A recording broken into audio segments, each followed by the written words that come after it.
Martin about the netting, and so I called Lisa Martin, and she told me where to get the netting. But I said, people don't know this stuff. I need to tell people about it. So that's why we decided to have this workshop, so people would know what the resources are and what's going on. So we're really grateful to all of our presenters who are coming up.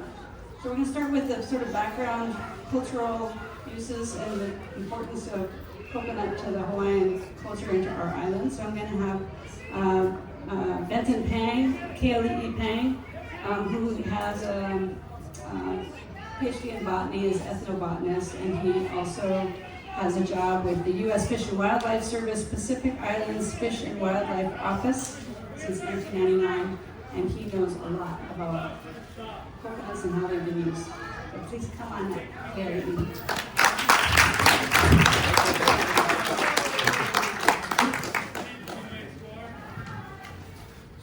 I don't have a PowerPoint presentation, so but I do have a handout. So if you haven't picked up a handout, or maybe Polea will pass out. Raise your hand if you don't have a handout, because I do have some photos and some notes on it that will help guide you as to what my talk's going to be about. I live in Kailua. We have a whole suite of invasive species. We have little fire ant, we have coqui frog, and of course we have coconut. But my learning that I'm going to share with you today comes from two people that I'd like to bring into our space today, and that's Dr. Isabella Iona Kawakea Abbott, who is my major professor at the University of Hawaii, and then Dr. Charles Pe'amakabalu Burrows, who also helped train me in culture uses of conservation values and culture uses of plants. So my talk today is going to focus mainly on a coconut we call niu.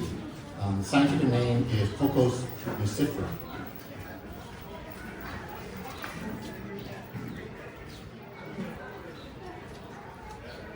So you can always find uses of plants. These are two really good resources. And I have a quiz and a prize also. So the first one is La'au Hawaii by Dr. Abbott. This is the first edition. It went out of print, it went back in print, out of print. I think it's back in print again. So La'au Hawaii by Dr. Isabella Abbott. You can also find this, of course, at the library. Before Dr. Abbott taught ethnobotany at the University of Hawaii was Beatrice Krause. And Beatrice Krause came out with Plants in Hawaiian Culture about 10 years, 20 years before La'au Hawaii. So this is a really excellent resource. So here's the quiz. Here's the prize. The quiz is, on the cover of this book is another venerated kupuna. Who knows, raise your hand, who knows is on the front cover of this book?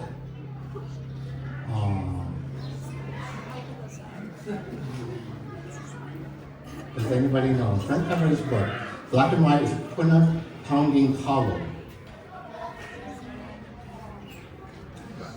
No? My iPhone not that good.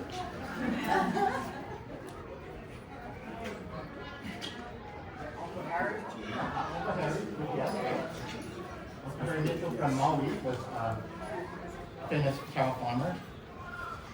This person lived in Kailua.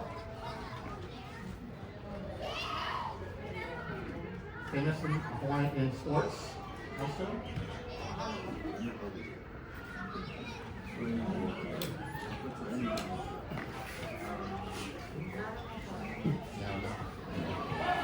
So the person on the cover of this is Auntie Melina Kaulukukui, and her daughter Ho'olea is here. This is her father, Uncle Tommy Kaulukukui. So yeah, not too many people know this. In fact, it took me a while to know that this is Uncle Tommy on the front cover. But he's also, very famous in Hawaii for sport and Hawaiian culture, great person. So I want to also bring him in the space. I thank Auntie Melina for coming here, and she's the one that actually gave them my name to give this presentation. Mahalo. So let's get started.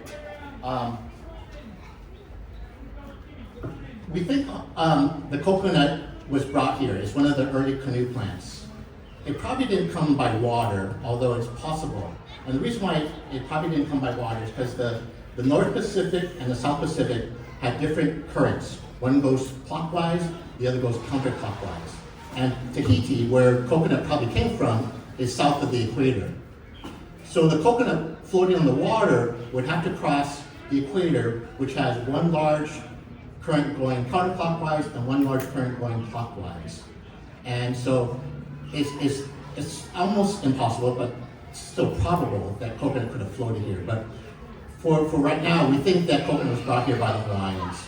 The other reason why we think coconut was brought here and had it established itself here before the Hawaiians is because there's not a whole lot of cultural uses of the coconut in Hawaiian culture versus other cultures like in Tahiti. Hawaiian varieties, there are two Hawaiian varieties, Niu Hiva and Niu Lelo. So Niu is coconut, right? So the Hiva is a dark green and has a black shell. And this was used for a lot of religious purposes and for medicine. The Lelo, the more yellow, reddish yellow outside, this was used for more secular purposes, so more everyday, quote unquote, everyday activities. So only two varieties in Hawaii.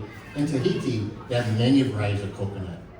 So again, Hawaii only has two varieties.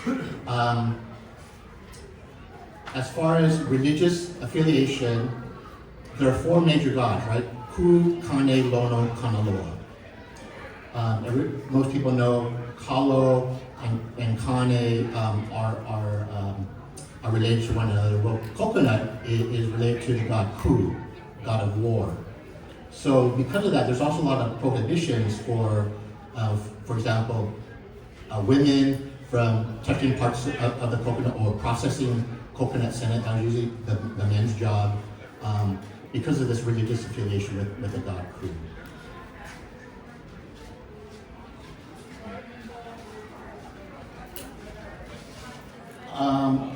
We think that the coconut, again, was brought here by two ancient voyagers,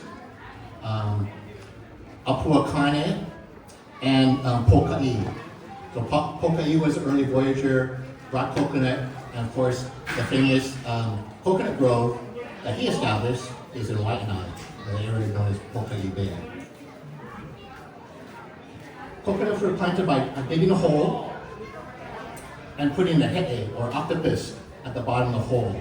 And the tentacles of the octopus were thought to make sure that the coconut has really good roots to make itself firm into the ground. So dig a hole, put a he'e, and put the coconut nut on top, and then bury it, and then hopefully the coconut would grow. It is also thought in Hawaiian culture that to produce fruit, if you're a pregnant woman, this is one of the times that women could be associated with the coconut. A pregnant woman could hold on to the trunk of the coconut that would help it bear fruit. So that's something else I found. Famous groves. So this is important for you in Kailua. But on Oahu, famous groves of coconut are Maikiki, Waianae, Poka'i I mentioned, Wailupe, Punalu'u, and here in Kailua. So this is a very important coconut grove that you have in Kailua. It is pretty historical, and it's well known all the way going back into the early 1800s. And there are famous coconut groves on the other islands as well. So some of the uses in cooking, we of course have the coconut water inside the coconut. That's the more clear liquid. And then if you grate the coconut flesh and you strain it through the coconut husk, in ancient times they strain it through the coconut husk, you get what we call coconut milk. You can make kulolo using coconut, and then also palpia is also a famous food that uses coconut. Right? So we had some foods that were made from coconut. This is probably more post-contact forms, although it would have been possible to heat in imu, kulolo and palpia if you needed to. Musical instruments. The hand rattles called uli uli. The rounded part that is filled with pebbles is made of coconut. Today we use gourd, la'amia, plants that were introduced, but in ancient times it was a coconut shell that was used for the uli uli.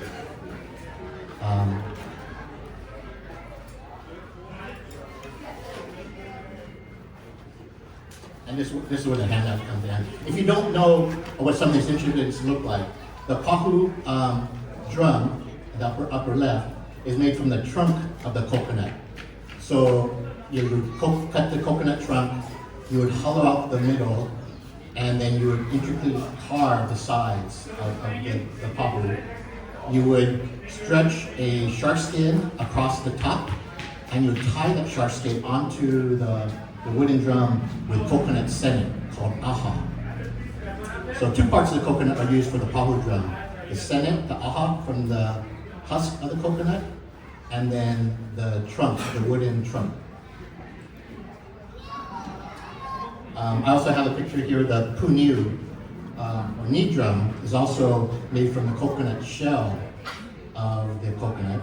And on this, though, it's not shark skin, it's kala, the fish, has a very rough skin. And so the kala skin will usually be stretched across the puniu and then tied with coconut sennet.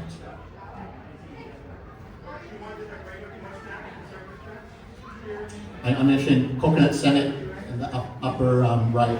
So that's from the husk of the coconut. You make different plies of rope with coconut sennet, used primarily to lash parts of the canoe and parts of the house. It was rarely used in fishing because if it's soaked in water too long, it actually can kind of deteriorate over time. So it wasn't used too much in fishing where you have to keep it submerged underwater for a long time. Fishing line was usually used, they used olona, which is a native Hawaiian plant, for the fishing line. So in the house, of course, you can make cups from the coconut shells. They can be polished. You see some wonderful examples at the Fishing Museum or Kealiʻi Palace of this. There is a fan, and I have a picture of it in the lower left. The pe'ahi is made from coconut leaflets. It's one of the few times that coconut leaves were actually plated in Hawaii. You find this throughout other parts of Polynesia where they use plated coconuts for bags and even for maybe sometimes thatching. But in Hawaii, we had lauhala, to make bags and for thatching. But we did plate coconut leaves, and primarily for this pe'ahi, this fan. It's fairly unique looking, comparing it to other parts of Polynesia. The midrib of the coconut, let me point out the midrib. So this is the leaf of the coconut. Leaf left is a smaller leaf, and then in the middle is the midrib. Okay? So I'm going to refer to the midrib. That midrib, you've seen maybe in some cultures where they tie the midribs and kind of use it for like a sweeping broom. So Hawaiians did utilize that. But they also would string that, they would take kukui nut kernels, and for lamps, they would skewer the kukui nut kernels onto the midrib of the coconut, and this provided a type of lighting. You would light the kukui nut kernels, and this is one of the ancient Hawaiian lights, okay? But it's strung with the kukui coconut midrib.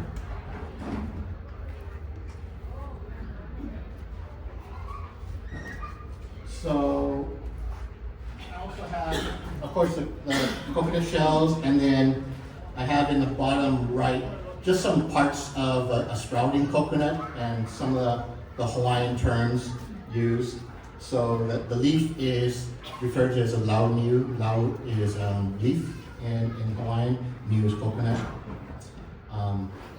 The niu malo'o, which is a dry stage, is usually the stage at which the sprout is just starting to come out of the coconut, and inside is a fibrous, kind of like cotton candy. It hasn't hardened into that white coconut meat, which we know. It's still kind of fibrous. Of course, the shells, iwi puniu, the trunk is called kumuniu. There is a soft meat inside, and this is known as hao-hao, H-A-O, hao-hao. And then vitamin is coconut water. So, any questions? That's my generally my talk about the important uses of coconut. They played a very important role in Hawaiian culture, but compared to other Polynesian cultures, not as much. We did use it for food. We of course used it for hula implements, and we only had two varieties. But there are coconut groves in Hawaii throughout the state that are quite well known, and I think could be under threat with the influx of invasive species such as coconut rhinoceros beetle. So thank you for your time today. I hope all of you learned more about coconut rhinoceros beetle, and hopefully now that you look at the coconut tree, you have a little more affiliation with the tree, and then know some of the cultural uses of the tree. Thank you. Mahalo.